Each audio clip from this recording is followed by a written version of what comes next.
సృష్టికర్త ఒక బ్రహ్మ, అతనిని సృష్టించినదొక అమ్మ.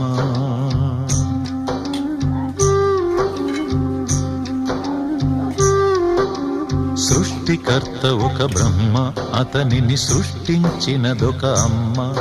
ఆ అమ్మకి తెలియని చిత్రాలు ఎన్నో, ఈ సృష్టిని స్తంభింపచేసే తంత్రాలు ఎన్నో. సృష్టికర్త ఒక బ్రహ్మ, అతనిని సృష్టించినదొక అమ్మ. సృష్టికర్త ఒక బ్రహ్మ, అతనిని సృష్టించినదొక అమ్మ.